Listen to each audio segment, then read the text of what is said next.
Good morning or good evening, wherever you are in the world. I'm Regina Yao, and I'm moderating the third YouTube panel session in our second annual Fathers for Pixels live stream series. Now, I'm still recovering from a cold, so you might hear me coughing over the course of this session, for which I apologize. And anyway, through the Fathers for Pixels YouTube panel sessions, the Pixel Project is providing a platform and learning resource for fathers across the world to step up to speak out about the importance of combating violence against women. So for this year's series, we are collaborating with Men Challenging, an organization comprising men who are working towards a more equitable and violence-free world for women and girls by actively addressing sexism, misogyny, and toxic masculinity among their male peers. This June's Fathers for Pixels campaign features 7 fathers and experts from different walks of life. Each live stream YouTube session will feature 2 to 3 panelists discussing a topic that links fatherhood and how dads can help stop violence against women in their families, communities, and cultures. Each session will also include a live moderated Q&A session for dads and communities to ask questions. Now, our topic today is fathering and masculinity in the pandemic era. Here we go. And which is also held in collaboration with the No More Foundation. Now, here to take part in the discussion are 3 fathers who have spent years working in one capacity or another to eradicate violence against women or to advocate for more positive masculinity and a more gender equitable world. So here we go. So first up is Dr. Jamie Rishikof. Dr. Rishikof has been in practice as a clinical psychologist, working with kids, teens, and families for more than 20 years. He has 2 children, Carter, 12, and Madison, 9. And he finds that his clinical work informs his life as a parent, and his experience as a parent informs his clinical perspective. Dr. Rishikof, would you like to describe your appearance? Sure. So I'm a white male, late 40s, somewhat thinning, salt and pepper hair, and a thick beard. All right. Next is Emiliano Diaz de Leon. Now, Emiliano works for the Texas Association Against Sexual Assault, TAASA, as the Men's Engagement Specialist. Emiliano came to this work as a victim advocate due to his experiences of family violence and his perpetration of teen dating violence. He is a proud father of an 11-year-old boy named Joaquin, and he is happily married to Cynthia, a longtime educator. He strives to be a role model for his son and other men working to heal and end cycles of violence. He lives in Austin, Texas. Emiliano, would you like to describe yourself? Yeah, thank you, Regina. I am a brown-skinned man wearing glasses with short hair and a beard. All right. And finally, we have Dr. Michael Yonas.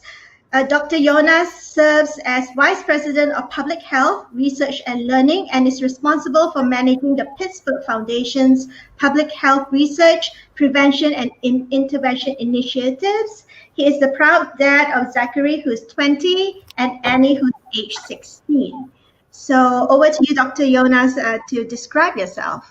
Hey, thank you, Regina, and it's wonderful to be here. I'm a white male in my early 50s with dark hair, wear glasses, and I'm in a really bright orange room right now with a white door behind me. All right. Anyway, so you, the audience who have joined us today, will also be able to ask them questions live. Just make sure that you're logged into your YouTube account so that you can type your questions into the chat box to the right of the YouTube screen. And Anusha, who is today's producer and chat box moderator, will relay them to me to read out to our panel to answer. And now onwards to the panel session. Just a quick introduction to what we're going to be talking about today. Now, as the world grapples with the second year of the COVID-19 pandemic, healthcare systems everywhere are under incredible duress, with some collapsing completely as healthcare frontliners struggle to save an overwhelming number of patients, many of whom need intensive care. Yet public health measures such as wearing masks and social distancing, while proven to be effective in preventing the spread of the virus, are being sabotaged by several human factors, one of which is toxic masculinity. Now, studies have shown that despite the fact that more men are dying from COVID than women, men are still far more reluctant than women to follow public health measures, even if it endangers themselves and the vulnerable people in their families and communities. This is a trend also seen in previous epidemics. In May 2020, a survey of almost 2,500 people in the US, conducted by two academics at Middlesex University London and the University of Berkeley, California, found that not only were men less likely to wear face masks in public than women, they were also more likely to agree that wearing one was, to quote, shameful, not cool, and a sign of weakness. This is also a pattern of behavior that has been observed across the world, whether in strongman leaders such as Brazil's Bolsonaro, or as the BBC has reported, fathers in the UK who refuse to put on a mask when going out in public, even though their wives and children have health issues, including immunocompromised health. And in the US, even though the pandemic has been particularly politicized, gender is proving to be the stronger factor in determining behavior during a pandemic. A study conducted by the Kaiser Family Foundation found that 68% of Republican women masked up outside the home compared to 49% of Republican men. And with all this in mind, our first question to kick off today's discussion is, as dads, how have you personally been faring with parenting your sons during this pandemic so far? What are the specific challenges that you have faced? Let's start with Dr. Rishikof. Thank you for having me, first of all. When I think about fathering during the pandemic, a metaphor that comes to mind is, I've lost the term, but there's a camera trick that you'll see in movies where the dolly will move back but zoom in on the central character at the same time. So they stay in focus, but the world kind of really expands behind the central character. And the reason I think of that is because it was so isolating for the first few months that we had to become really creative on how to parent in a way we never had before, how to keep the kids learning, how to keep the kids evolving. And at those ages, at least the ages of my kids, so much of social learning and knowledge of self is supposed to happen socially, is supposed to happen outside of the home. And those options shrank or disappeared. So it really caused me to think about, how do we keep sort of engaging them and teaching them and talking to them so they don't just migrate to life online and have their whole world be like gaming or other things that are, or streaming or other things that are virtual. But at the same time, the world behind us became complex and scary and unpredictable, also in a way we had never encountered before. So it was really this balancing act of how do you model navigating tremendous uncertainty, because my inclination is to do that privately, but you don't really have that option. So you have to sort of be showing your cards to your kids in terms of what you're managing and how you're thinking about it, even when you haven't finished processing it for yourself emotionally. And at the same time, being really creative about how do we live as a family, as a nuclear family during this time, and come up with a new way of entertaining and engaging and having family life. Because you had to sort of put all the rule books you're used to on hold and write new ones on the fly. Okay, let's go over to Emiliano. What's your experience so far, Emiliano? To be honest, I'm tired. I'm exhausted, and I only have one kid. So I really admire parents who have lots of kids during the pandemic. Just managing all the things that were just said. We are taking our first family vacation after a year and a half. We're getting on the road and traveling north. And I can't tell you how much I'm looking forward to that. If it wasn't for this, I'd be on the road right now. So I think we really need, because we have been isolated in this house for so long as a family with each other. I think it's been really just physically and emotionally exhausting. I still can't shake that. Unfortunately, my organization, well, fortunately and unfortunately, I guess, my organization is still working virtually. So folks are still able to work from home. So that isolation for me, at least, continues. So I think that's been probably the biggest challenge for me, but I think it also posed a really interesting opportunity, like you said, for us as a family, in terms of really bringing us closer together and giving me an opportunity to spend time with my son that I've never had before since he was a baby. And so, I was able to work from home, and like I said, I'm able to continue to do that. But he was going to school virtually from home, and so we had to learn how to make that work. And he went back to school, at the end of the school year, and so I'm glad he was able to make that transition because, he just started middle school, and so even though he had adjusted really well to virtual learning and he was doing really well academically, he was definitely missing that social aspect of and being in the physical building. And so we're glad that he was able to make that transition, and he fared so well at the end of the school year. And it was such a wonderful experience for him because he made new friends and made new connections that he's able to continue, and will be going back in the fall, and so in person. So it has been challenging, but we've made it work. And my partner unfortunately had to go back to work in person much before all of us. And so I think I've been really impressed with both of her courage and her strength and her conviction of going back and ensuring that the children who again are part of marginalized communities, to ensure that those students had the best education possible, because virtual learning wasn't an option for them because of technology or other issues. So it has been an interesting experience for us, and we're trying to get to some semblance of normalcy. We're not quite there yet as a family, but we're getting there together, and I think this vacation is just sort of one step towards that. All right, and Dr. Yonas, you have older kids than Dr. Rishikof and Emiliano. So how has the experience been for you during this pandemic? Yeah, thank you. I mean, really similar ideas and concepts as both Emiliano and Jamie have just shared too. But interesting with a 20-year-old who's at the university. So my son goes to Clemson University, and he had an apartment, and he had 2 classes in person that were really small and a few that were online. We were paying rent for an apartment down there. And so he stayed on campus, and we talked a lot about responsibility in terms of keeping a nuclear group of friends and being really safe about his shopping and cleaning and mask wearing.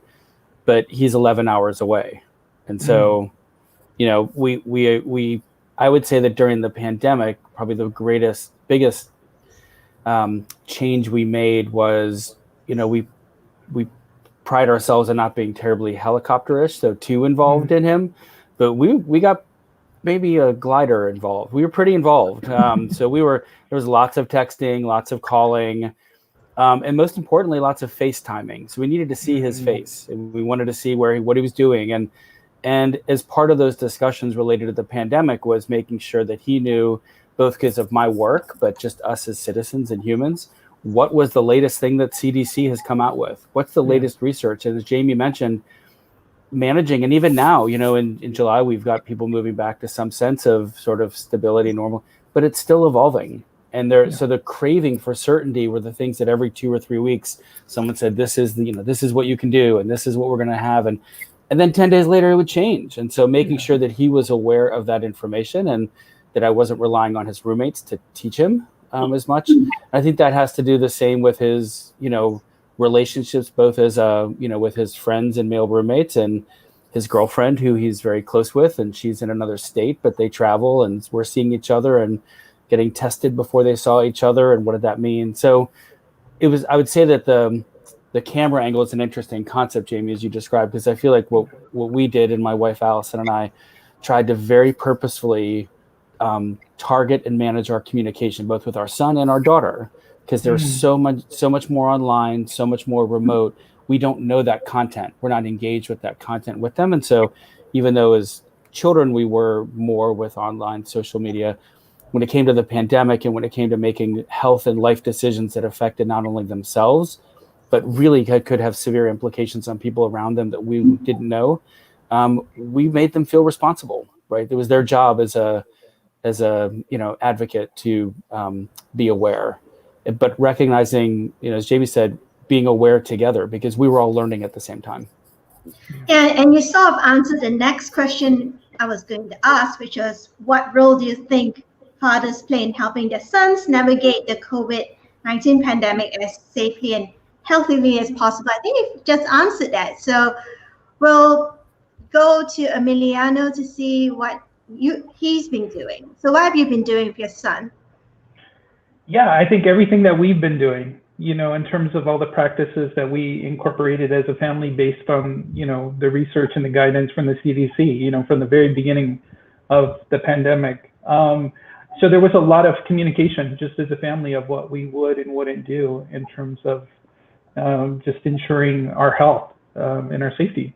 And so he began to incorporate those practices pretty early on. There wasn't a lot of resistance from him. I think, again, me and Cynthia modeled those things for him, and he's incorporated those things. And he did such a wonderful job wearing a mask at school. So when he went back in person, he wore a mask, and he was very insistent about that, even though his classmates were reluctant, or the policies had shifted at some point during this, at the end of the school year, that would not require masks here in Texas in public schools. And so he continued to, he feels very strongly about mask wearing, and is very, will probably continue doing that, when he goes back, because unfortunately, he's not eligible yet for the vaccine.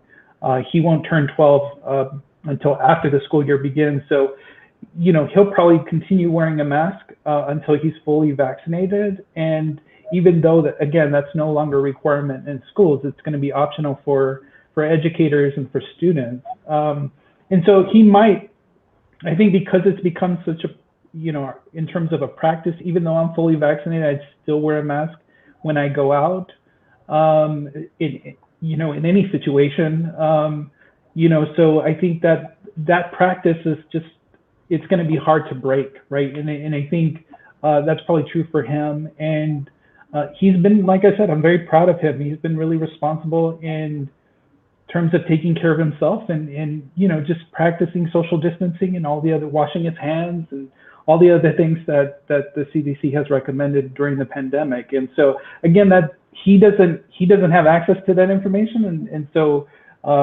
we've been informing him and ensuring, and modeling, more importantly, that's been really important for me, that he sees me doing these, maintaining these practices even post vaccinated. So I'm really anxious about him getting vaccinated, because I think that will be another game changer for us as a family, and I think I'll sleep better, and so he's still at risk, and I think that's a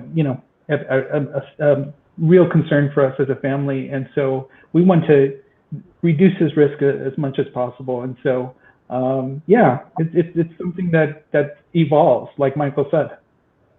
Okay, and Dr. Rishikof, how about you? What role do you think fathers play in helping their sons navigate the pandemic? So two threads. One, very much to echo what Emiliano has said. I think maybe a combination of the messaging at home, the messaging at school, and my son's own sense of responsibility. But also, I never got pushback from him. He internalized the necessity of the mask very easily. He would put it on even in situations where, like, once it became clear that outdoors wasn't entirely necessary, but it was still considered considerate, he was still wearing them. we have been vaccinated for quite a while, my wife and I, but he's taking a cue from us. He is north of 12, so he was vaccinated recently, but he was still wearing his mask. So it was very seamless in terms of that consistency of following the protocols.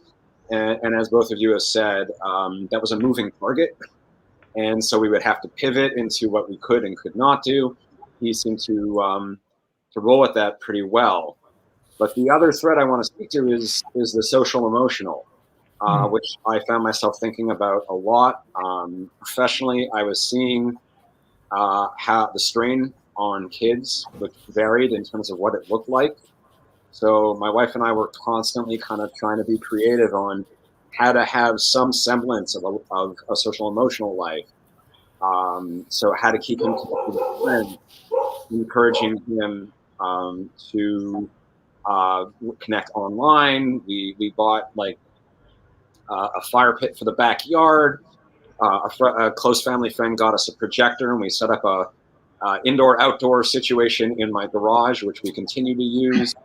But it was like, how do we keep these kids having some ability to connect with their friends and be 6 feet? Like initially, those situations were 6 feet apart with masks outdoors, but still be doing something. Both my kids had birthdays last summer, and we found a way to do sort of outdoor, COVID-friendly, still feeling like something resembling a celebration. And trying to get them talking about what they were feeling in this time, because at that age, a 12-year-old boy isn't going to offer it up freely. You're going to have to sort of engage with them on like, how are you feeling about this, and what are you thinking? And I feel deep gratitude that he weathered the situation as well as he did. Adjusting to the virtual learning when we went from last March, we went fully virtual for quite a few months, was not a great match for his learning style, as it wasn't for a lot of kids. And it really took a lot of collaborating with the school and creative thinking and problem solving and adjustments to sort of help him get back to a place of academic success, which again, I'm deeply grateful and impressed that he pulled that off. And this year really managed to thrive, a year that was far from ideal in how it learned. So those are the thoughts I had. Hey, Regina, I had just one, like a couple of little things if I could share, like for like specific strategies.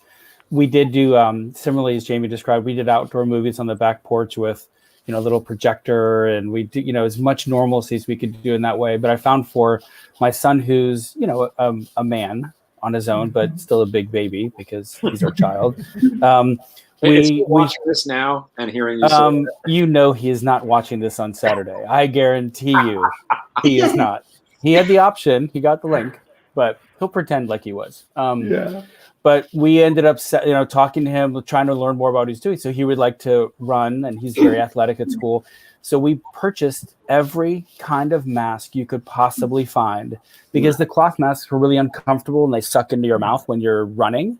So we found different types of masks. So we kind of eliminated excuses in different ways, trying to make it easier for him as well. And then just wanted to share, as it sounds like you guys did with your 12-year-olds, or almost 12-year-old and just newly 12-year-old, is we just asked all the time, and same for our daughter, like, how are you doing? Really purposefully. How are you feeling? How are you sleeping? Our son, it seemed like he stopped eating regularly in some ways. Like, I think he was just stressed, and that's one of the ways. So we had to make sure to keep following up on him. So we were just really purposeful about, again, his sort of emotional state and trying to get as connected and stay connected as we could too. As a public health person, I asked him questions like, well, if you were a 7 out of 10 yesterday, what are you today? And it was so annoying to him. He hates those questions, but I tried as many efforts as I could to just sort of let him know that we were, loving him and caring for them. Absolutely. Thanks. That's wonderful. So this kind of segues into the next question that I was going to ask. And Michael seems to be really, really good at doing this, segueing into the next question. So, how would you talk, as a dad, how would you talk to boys and young men about the importance of adhering to these public health measures when, knowing that they're seeing other men and their own male peers intentionally flouting these rules and endangering everyone around them. So let's start with Jamie. So first I'm going to make a correction because I misspoke. My son is now 13. He's very newly 13, so I haven't auto-corrected yet, and I wanted to make sure I said that. Like Emiliano and I had said earlier, excuse me, the internal to the family compliance with rules was pretty easy. Being out in the world and witnessing people who were not in compliance was not easy. And I had a lot of feelings on the subject, and managing those feelings was a challenge. And, you know, at either extreme, simply speaking from that space of emotion was not going to be something I felt comfortable doing, and wasn't going to be in any way productive, nor was it going to be good modeling. On the other hand, my defensive reaction to that of like, let me just process that privately and keep that to myself is also not a good modeling moment as a father, because that's not really teaching him what I'm doing or how to talk about that or deal with it. So I think what we ended up doing the most of the time when we encounter that is keep our distance from someone who didn't have a mask, and then talk about it. You know, like that was frustrating, and we have to sort of respect their right to do that, but why would they do that? And sort of let that happen out loud in the privacy of the car or at home, where we've sort of tried to talk out the complexity, the nuance of like, how do I respect that person's right to do that, and yet emotionally feel a lot of feelings on the subject that they're doing that. And we just sort of tried to hold that complexity, which wasn't easy as an individual or as a father. All right. Emiliano, how did you talk to your son if both of you were out and you both were masked up and you see other men and boys just not doing all that? Yeah, thank you, Regina, for that question. You know, it is interesting when he was transitioning back into school in person. There was a couple of incidents. One in particular where he got into a confrontation with another male student who pulled off his mask, right, during PE. And so Joaquin, of course, and he broke the mask. You know, Joaquin he likes using disposable masks, and we allowed him to pick them, to pick it out, and it was disturbing for him. Like, he didn't understand why the boy had done it, and it was really upset about it. That's that incident, and so we had a whole conversation with him, on the car ride home, and then discussed about what he wanted to do about it. Like, what is your response? How do you want to respond to this situation, right? Because you felt like somebody violated your health, right? Like, violated your space, touched you physically. And that wasn't the only incident that he had experienced where a student got into a space, wasn't practicing social distancing, which they tried to comply with. They were trying to comply with at school. And so he was navigating all of that, right? All of his feelings. He's, sort of like in it, almost enforcing and reminding his classmates, not being aggressive about it, but definitely being assertive. And I think that was something that he definitely, that me in particular, and Cynthia also modeled for him, right? In terms of communicating his needs, right? Like what his needs around about practicing social distancing and wearing a mask were, and more importantly, modeling that for other boys at school.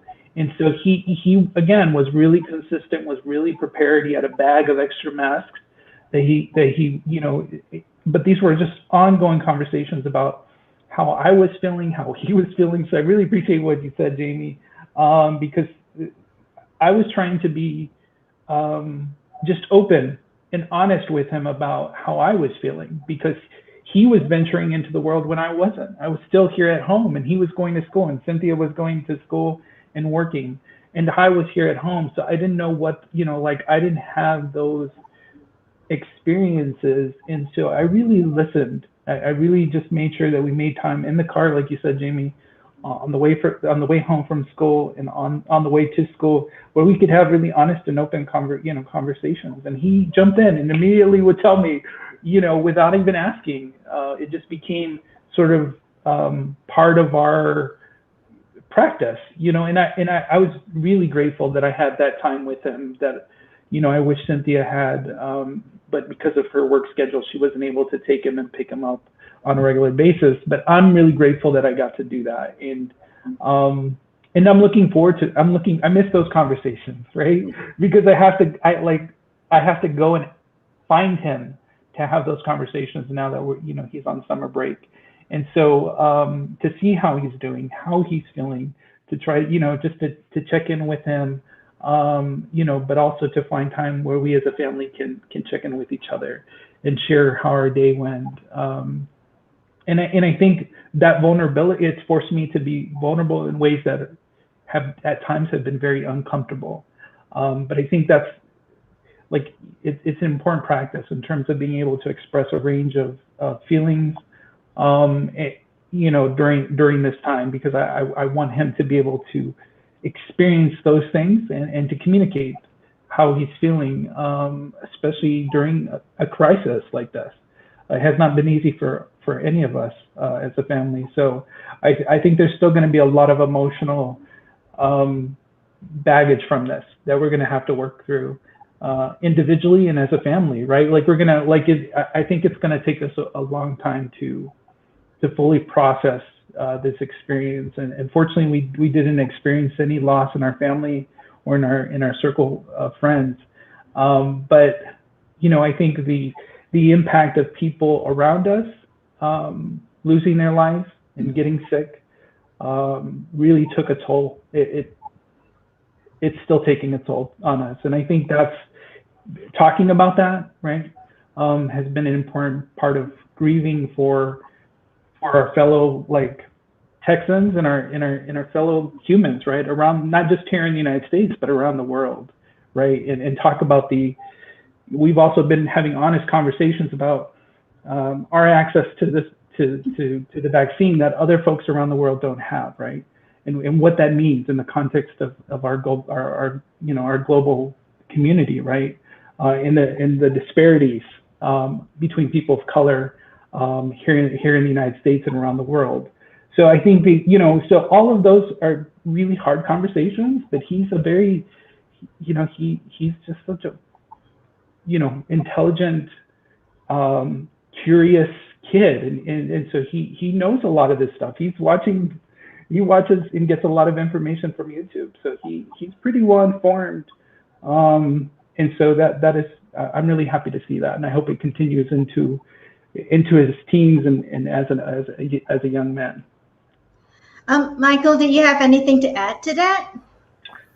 I would just say, in terms of communicating directly with Zachary about this, and it's important to note that I think there were some pluses of the pandemic in terms of closeness and communication and being purposeful, which is really a gift amid something that was pretty awful and still ongoing. But I would say that for Zachary, his responsibility more broadly. So I'm pretty, vocal about public health issues. I volunteer as a firefighter and EMT in our region. So I had a lot of direct service and care precautions, but I didn't volunteer for 7 months. So I'm a recent cancer survivor. So his need to be careful at home was a very heightened risk, so that he was diligent in the house and diligent with family and friends and anyone he was around. But so I think it provided him some level of an excuse with his friends to push that, why they had to be more careful and other people. And I remember talking to him specifically, and I said, yeah, you can tell your friends too, it's their responsibility because it's some made up family member. Like people want an excuse to do the right thing, I believe, most often. And we also, something we're talking about, as we talked about before the call, is we had a lot of very mixed messages from a public health infrastructure standpoint and others. And so with that void, there was a lot of misinformation around, like you said, Regina, the benefit of masks, the benefit of safe distancing. These are, if you wore a mask and you were safely distanced and kept your hands washed with soap and water, you were fine.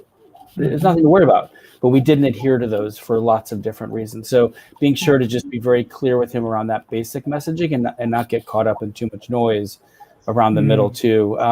But he definitely felt, and as a 20-year-old, right, he bore responsibility, whether he was in the store, in the gas station. So every time he came home and talked about someone who had the mask under their nose but on their mouth, and he'd come home and talk about, oh, they're doing this, and then 6 hours later, like most teenage boys or men, I don't know, he'd say something different, like, oh, do I really need to wear it here? And I was like, wait, you were just telling me 2 minutes ago about that person. So yes, you need to wear that on your face, and you need to push it on your nose, and you need to wear it carefully. And so it was trying to be alert, as any parent, of opportunities for both us to learn more and also to help him learn more.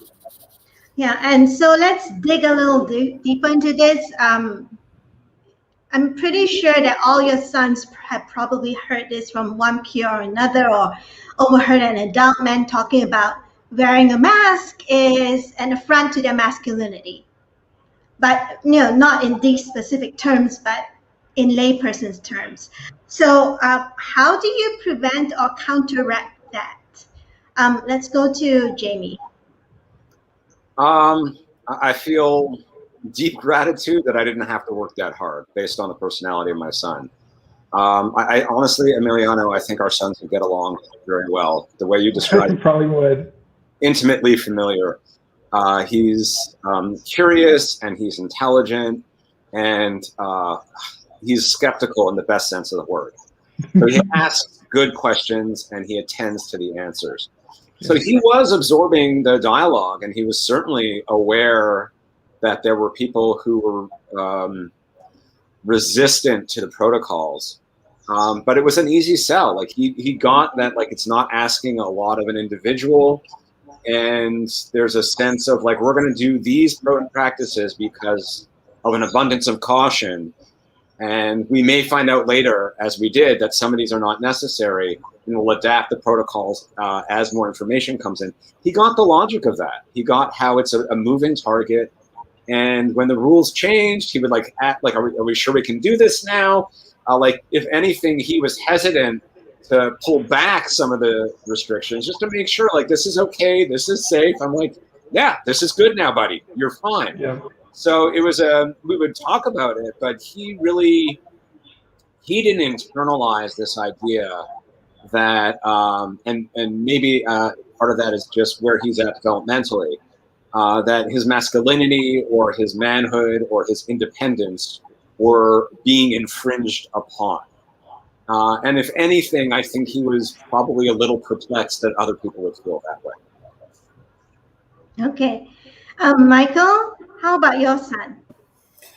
Yeah, I don't think, again, similarly, although older and more independent, Zachary was very careful at home, and because of me, I actually, as we're talking, I feel like I may have been the one, sounds so hypocritical, to try to lessen the concern, because I felt like it was a burden on my family, that they were more taking care of me. I don't know if that makes sense in some way and so so he would remind me, and my wife and daughter, but Zachary often, was just sort of saying about being careful, like, well, we're out and doing this, but, just, so he was fairly diligent and direct when it came to him with his friends, because now at his age, there's really not just him, there's him and peer groups that are really involved, and him and his girlfriend, and just those networks, and just his responsibility to be clear and direct. And I did say that, if you see unsafe behavior, whether related to COVID or others, it's our responsibility as citizens to be engaged in that, right?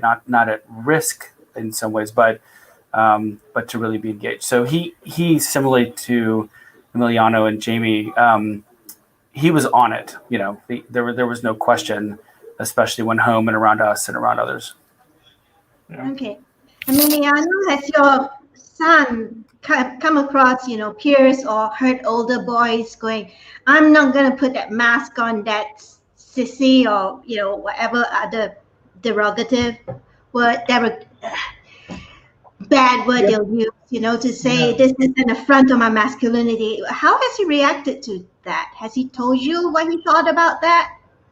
Yeah, Joaquin spends a lot of time, I think Jamie spoke to this earlier, in terms of online, right? Like that has been sort of like, in addition to being, going to school early on virtually, he spent a lot of time online and got his information primarily, again, from here where folks are watching on YouTube, right? And so he was seeing the news, it was coming across his channels, and he would talk about it. He would bring it to my attention, and we'd have chats about what politicians were saying, here in the United States and here in Texas about wearing a mask, or he was seeing these incidents that went viral of men who who were then threatening violence or engaging in protest, for having to wear a mask in businesses around the state. And so he was consuming all of that, right? And he, again, he'd come out of those and go like, what's the big deal, right? Like why can't you protect others, right? Why can't you like think about others? And I think that ultimately is about the model that I've set as a father in the work that I do, right? Like I think my work is about transforming masculinity, right? And so I think he witnesses that on a daily basis, right? And I think he's like that informs his identity as a boy, and I think his practices of masculinity in the world, right, with his peers and with other adults. And I think, again, he's articulating that again without much effort on my part. Like he has bought into that sense of responsibility and care for others because he comes from a family and a culture of like care for other people, right? For our neighbors, for our friends, for our family members, etc., right? Our classmates. And so I think again, he's incorporated. Now, would I have had those ideas when I was his age? Probably not. My ideas about masculinity were really skewed. And I probably would have had the same reaction as most as men, as some of these men, to be honest. And so I think his masculinity at 11 years old is very confident. He is a really confident kid, and very brave and courageous, and intervenes when he needs to, or has to. And so I think, but more importantly, he understands the practice of modeling, right? That as a leader, as a boy who other boys want to be friends with, who are watching, right? He is modeling those things. So if Joaquin is wearing a mask, then all the boys, all the other brown boys in his class want to wear a mask, right? So it's, I think he understands the responsibility in the social, sort of social power that he has, and takes that very seriously. And I think, so I think that I'm very proud of him, for just being different, because it takes a tremendous amount of courage to be different from other boys, at school or in our community here in Texas. So let's move on to talking about violence against women in this pandemic. So the worldwide spike in rates of violence against women has emerged as what the United Nations calls a shadow pandemic as part of the collateral damage caused by the COVID-19 pandemic. And women, because one of the main reasons is that women are forced to shelter in place with husbands and male partners who use them as punching bags for their frustration at losing work and income. And many people, including children and teenagers, are also required to spend more time online for work, education, and errands, and without the physical means to do so, the misogynists, male rights activists, and incels have also increased their harassment of women online. And there are also new forms of street harassment reported lately, including men walking up to women and pulling down their masks and saying, "Oh, look, you're so pretty." I kid you not. This has been very recently reported. So with the media reporting extensively about this rise in violence against women and children, and with children and teenagers also likely witnessing more of it online, How can fathers and male role models talk to their sons, nephews, and boys they mentor about this shadow pandemic? Let's go with Jamie. So I had not heard about this new form of assault. Disturbing.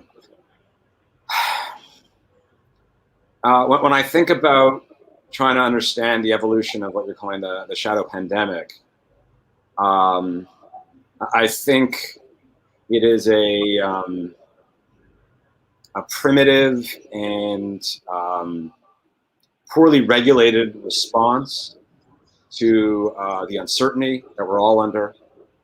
And in particular, I think there are men, well, any adults there were sort of two stories that I would hear in terms of professional stress during the pandemic, which was that there were jobs that either shrunk or disappeared, and so there was tremendous economic anxiety, or there were jobs that were turned up to an incredible level of productivity and difficulty, like my own. The pandemic year was by far the busiest I've ever been dealing with stressed kids. I hope to never be that busy again, to be perfectly honest. Everyone I know who is in my line of work is saying the same thing. Everyone who calls says they can't find people that are open. So there were these two kind of stories with professional stress and not a lot of outlet. You know, adults were isolated and working from home and isolated from their social supports or whatever other means they have of regulating their own anxiety and stress. And so there was a pressure cooker in a lot of these houses. And men in particular can be socialized in a way where they don't handle a lack of control well, that they feel a need to be in control. So where does that stress go? Unfortunately for some men, it goes home and is taken out by those who have less power than they do. So that's my conceptualization of it.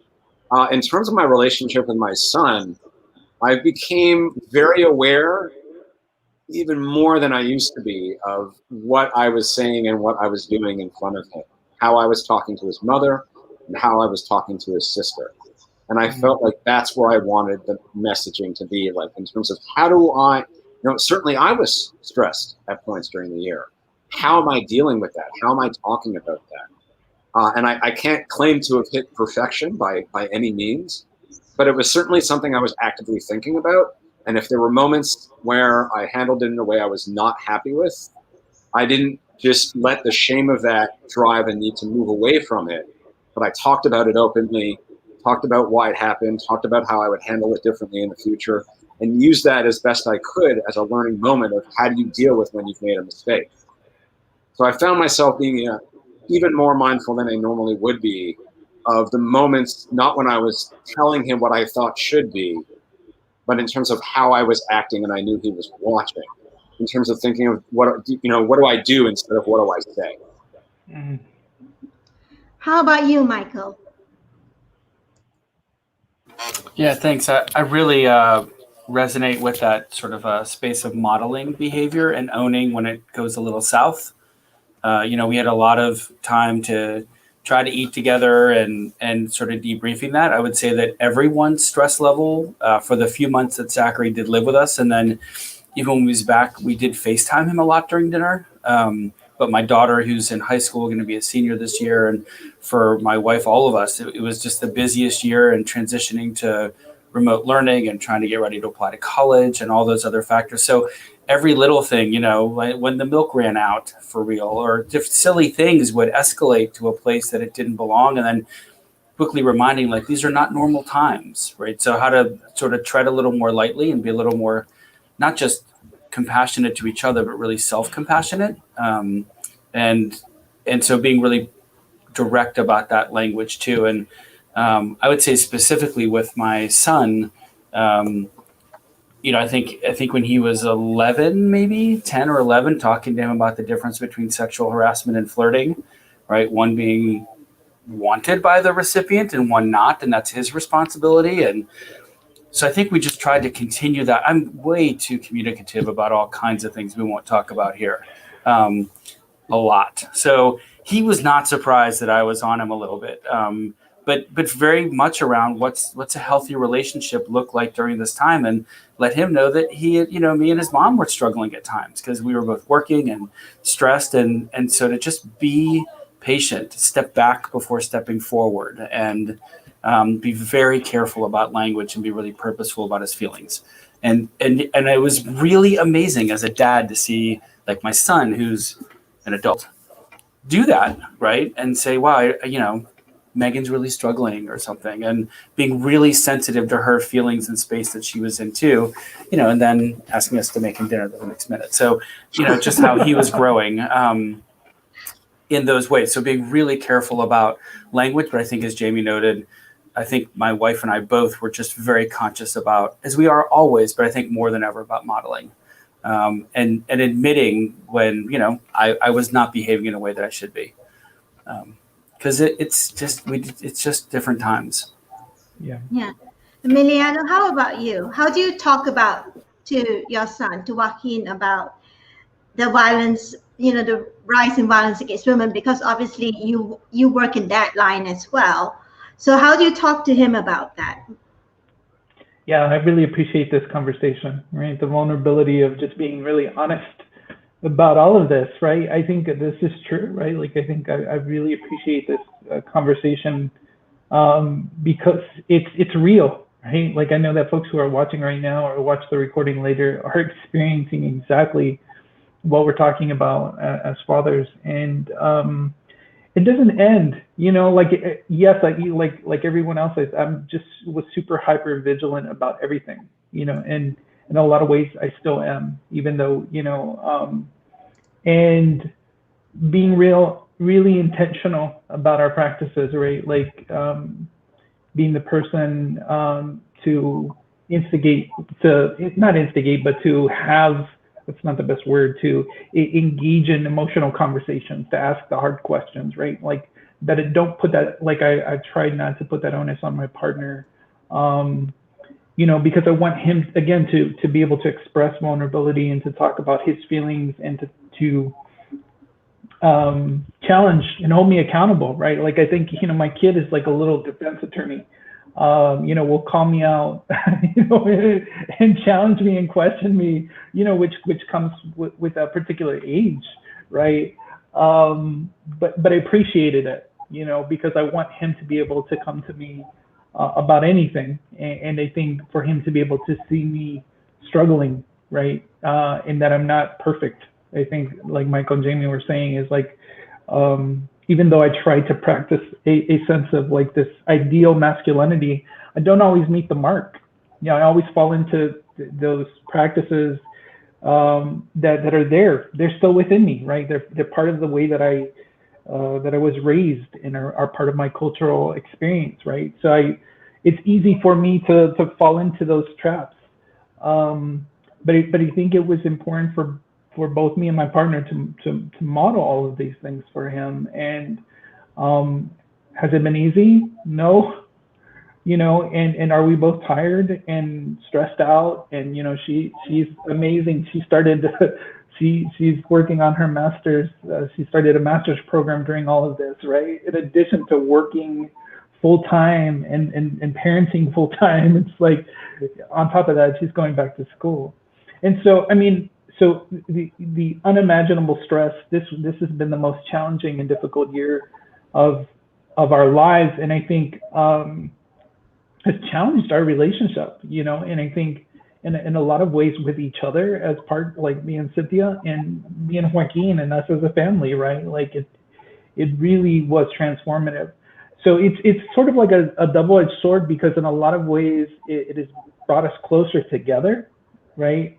But it's also been extremely challenging on the other side, in terms of the levels of stress and anxiety, sleepless nights, not just about us, but again, about our neighbors, about our family members and our friends and our classmates, right? And I think that compassion, I think that's, like feeling for people. We're very, like, we because of who we are as individuals and as a family, we have a tremendous amount of empathy. Like, he's a very empathetic kid, and because he comes from very empathetic parents, and I think feels very strongly for people around him. And so as we were, again, experiencing this like national grief, this global grief for our global neighbors, I think that's painful. I think in a lot of ways we're still grieving for the loss of humanity as a result of the pandemic, and I think that's gonna linger for a long time. I think there's just a tremendous amount of trauma that I think we've all experienced during the pandemic, and unfortunately some people are continuing to experience that trauma and live with that trauma. So I think, you know, ensuring that there are systems in place to support people, to support fathers. You know, there's a Facebook group called Fathering Together, that just exploded in terms of the growth because of our isolation, right? Father's isolation, and it's an amazing Facebook, community, and it really has brought fathers together from all over the country and provided the kind of support that we need, because again, we felt so isolated. We couldn't meet with dads, at the park. We couldn't participate in support groups, or we couldn't see our family members or friends or other men that we love and admire. I mean, so I think I'm looking forward to getting back to that, just being with men and being with other fathers and being able to support each other, especially as we're sort of coming out, slowly from the pandemic. So I think that's an important part, and I think that's true for him as well. Okay, so let's talk about another aspect of male violence during this pandemic. There have been many reports of men reacting angrily, even violently, when asked to put on a mask as part of public health safety before entering a public building such as a grocery store or even a hospital. For example, recently a man in Iowa was sentenced to 10 years in prison because he was asked to put on a mask by another man, and in response, he spat on the other man, repeatedly kneed him in the groin, and nearly gouged his eye out. How would you yourself handle a situation where you see another adult man refusing to adhere to public health measures in the middle of this pandemic? Let's go with Michael. Yeah, thanks. And, this came up as a bit of conversation earlier, and I think Jamie brought up a sort of what I've heard mostly as the sort of common safest way. I would just say in terms of be aware of your surroundings and be safe. That's one thing, is understand, where and where it's appropriate to intervene potentially and or not, and trust your instinct. It's always good when the hair stands up on the back of your neck. It's probably not the right time to intervene. So even as Jamie said earlier, when there are cases where people weren't wearing their mask, maybe the best, safest way was to step away. Like, that might send its own message too. If you create distance from someone, that can be a more subtle way. The other sort of more research-based and sort of more technical practice, I guess, of intervening is to ask someone if it's appropriate, right? And why are you not wearing a mask? I'm just curious. Or help me understand more about what your concerns are, or are you at risk? And, I'm also not great at this. So I'm a fairly direct interventionist. My wife at times will just shake her head and wonder, why are you doing that and saying that at this moment in the line at a fast food store? But to someone where there isn't a lot of places to get away. And I would say that, being able to ask someone directly why they're, not listening to those rules or others is one direct approach, and which can be one of curiosity and one of realizing and being able to be sensitive to your cues, because this sort of hypermasculinity is often responded to I have heard during the pandemic when I've tried to make a comment, and others, especially in a healthcare setting, where someone said, "Why are you talking to me? I did not talk to you. I don't want to hear from you." And I said, "That's true." I said, "But these signs and others and people here." And so I will, take whatever sort of behaviors at times too, but to be safe, to ask in curiosity, and then also be able to ask people of authority. There was very direct messaging here in the States around, even employees in supermarkets and others not to intervene if people weren't following rules, to try to document that. But we had no public health enforcement structure in place. People, weren't calling the police. There was no enforcement model. So And again, during sort of our political time and some of the polarizing information that was coming out through the media, I can only assume that there were some people who felt that it really wasn't necessary to wear a mask, and they were really, really consuming that media as a truth, right? So I'm a constructivist. I believe we live in a world of multiple truths around us. And so trying to show some grace and some compassion in that way. So in cases it was keeping a distance, other cases was trying to let people know. The hard part was people close to me, people in our neighborhood or others who were choosing to not wear a mask for a variety of reasons and had an impact, and letting them know. And in some of those cases, those relationships were strained, and a couple don't exist now because of that. And that's a risk I was willing to make and actually willing to model for my children and family, because that kind of behavior wasn't acceptable for me. So I think it depends on the context, and I'm really curious what Jamie and Emiliano have to share too. So. Okay, Jamie, what are your thoughts on this? So two thoughts. So one is my wife did have an incident where I think she was at the post office, and this is going back quite a few months. I think even possibly spring or summer last year, and someone was not wearing a mask.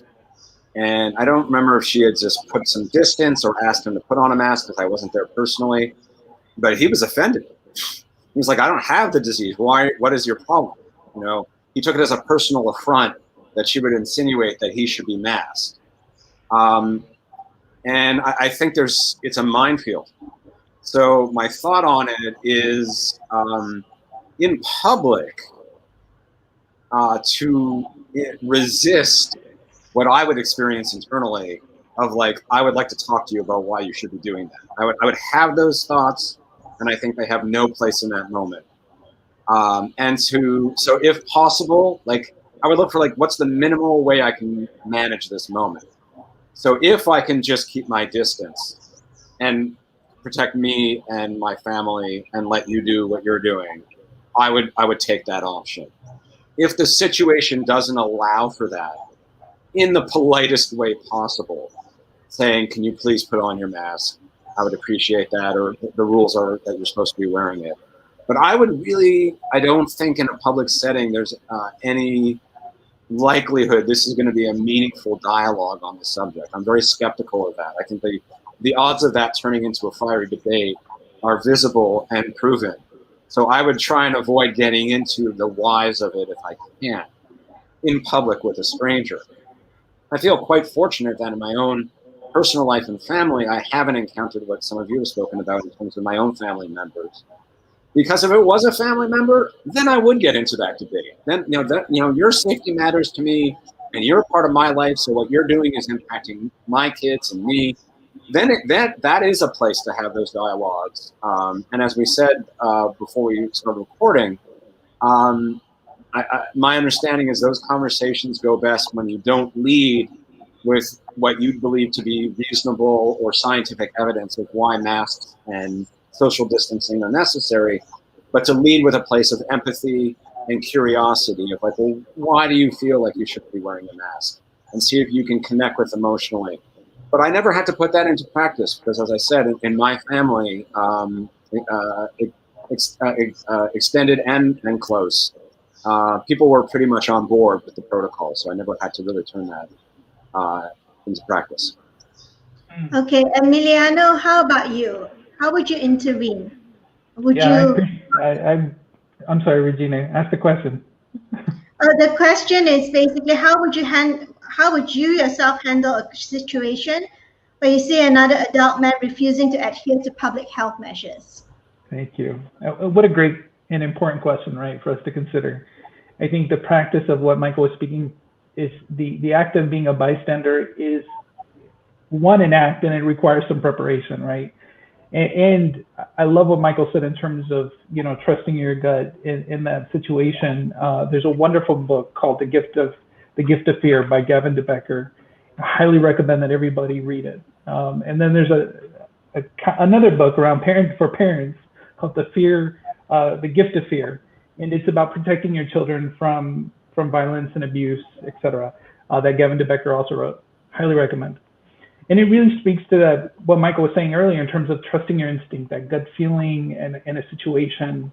I try to live a nonviolent life, right? Like everything, I think, in terms of, so there's no violence of any form, and for me, is unacceptable. There's no excuse for violence in any situation, whether it's at home, whether it's at street, at school, in our places of worship, in our community, etc. Just there's no place for violence.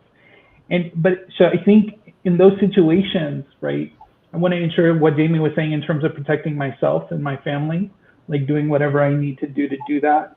And protecting the people around that situation, right, from escalating. And I think,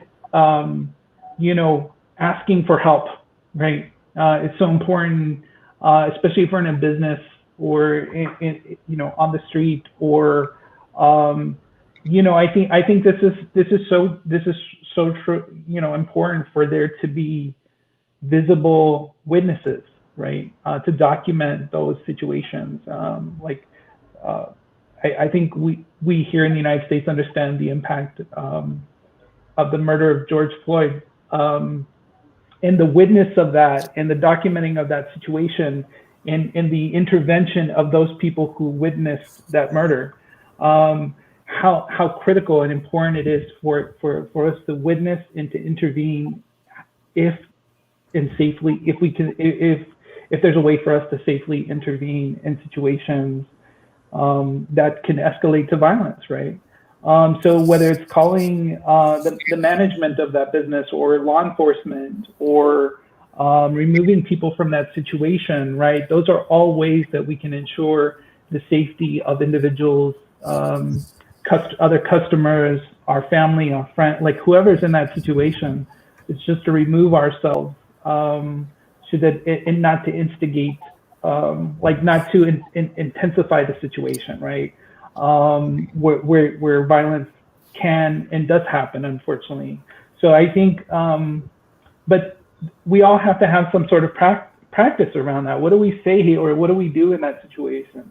And so I think it's important, even with our own children and with us, that we talk about what would you say or what would you do if you were in that situation, right? That, Joaquin, that example that I gave about the boy physically removing his mask and getting into his face, Joaquin responded in a nonviolent, it was a confrontation that he responded nonviolently.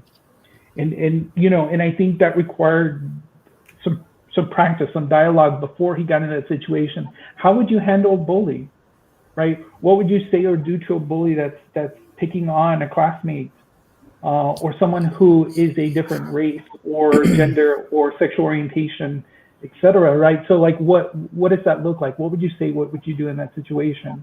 And I think we have to have, that needs to happen from a very early age, because unfortunately in the world that we live in, we are going to be witnesses to these things, and all of us should be prepared.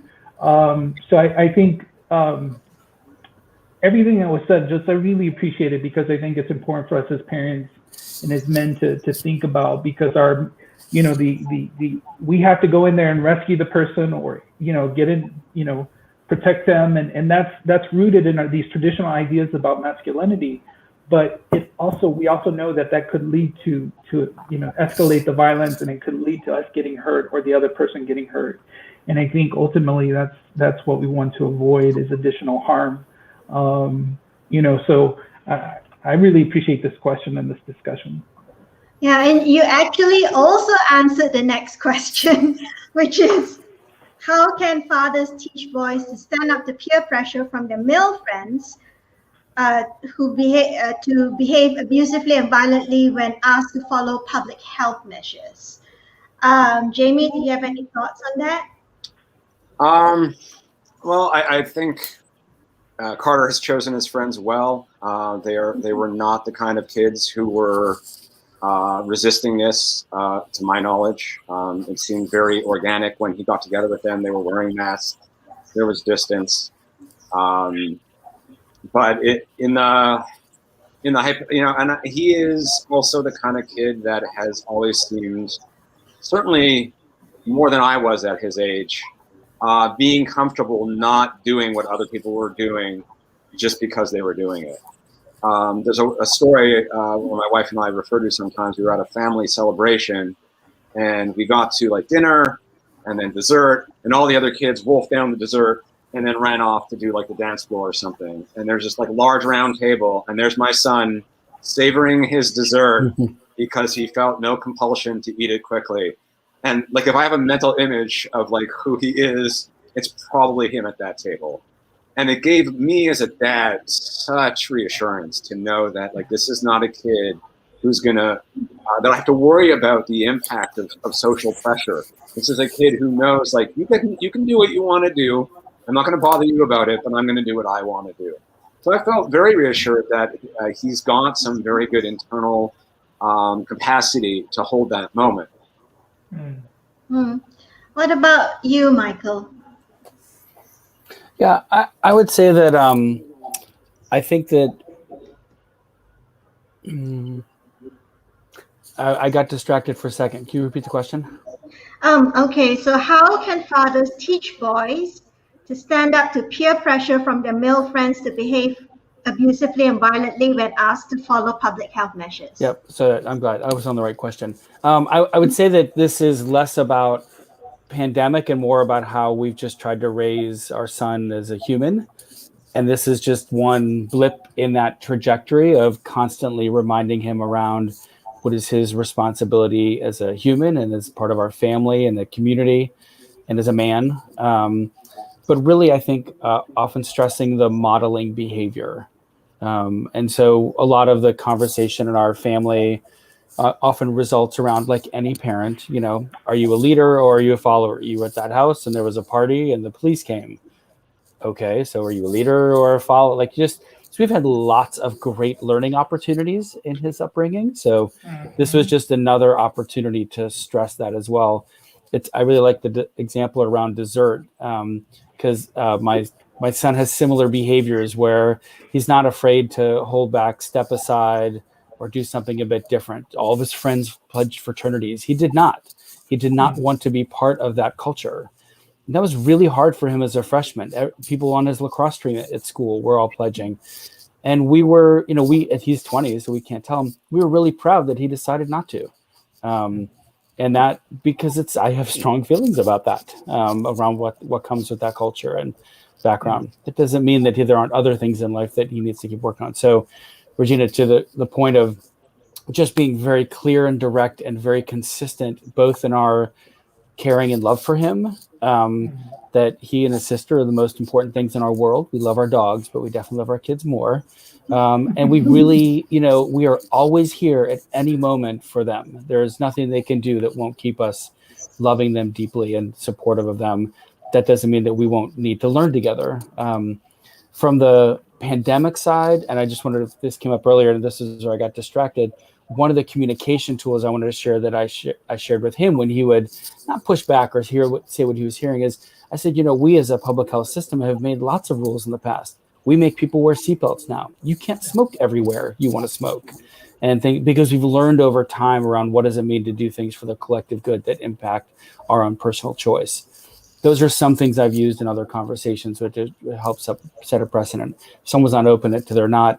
And in this case with Zachary, I think communicating with him around his responsibility was, we too, Emiliano, there's no space for violence. That doesn't do anything except perpetuate trauma for everyone involved.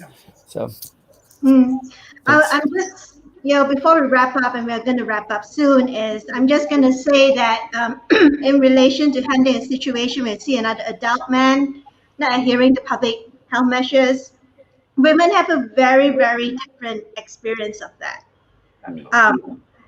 You know, the whole social distancing thing. I'm going to just say now that, you know, I had an experience where I was headed for a door and there's a man coming in for the door as well. And I was getting there faster than him, and he just sped up and bumped into me. And I had to take my handbag and hit him before he got the message. And I just yelled through my mask. I said, hello, we're in a pandemic. 2 meters away, please. So And after I did that, when I got home, I thought, oh, Lord, that could have gone badly if it wasn't in a temple, because, in a temple, you know, the threat of violence is a little less.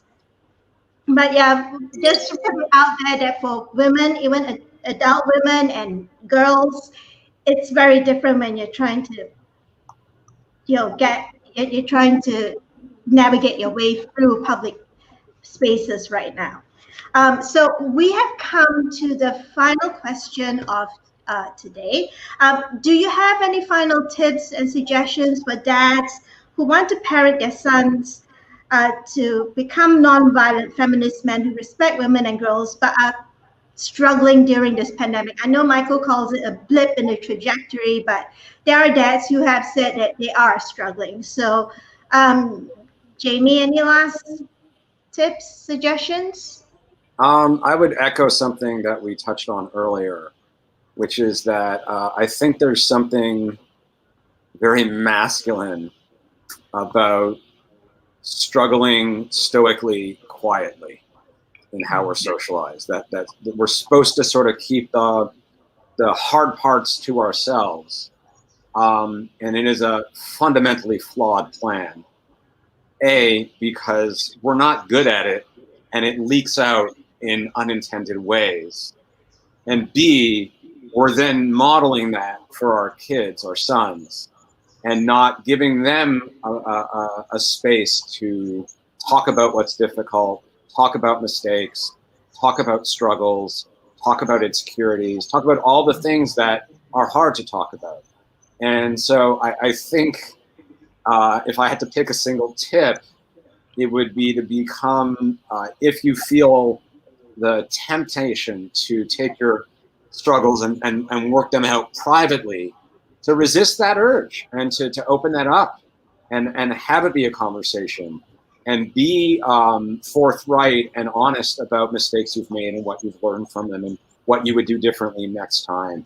And to let your frailty and your insecurity be seen by your son so that he can accept his own frailty and insecurity and not learn how to compartmentalize that. All right. Emiliano, any last words?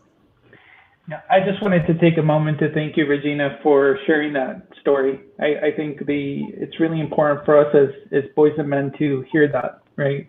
To be intentional about listening to the girls and women in our lives, about their experiences, which is radically different from ours, right? Because of male privilege.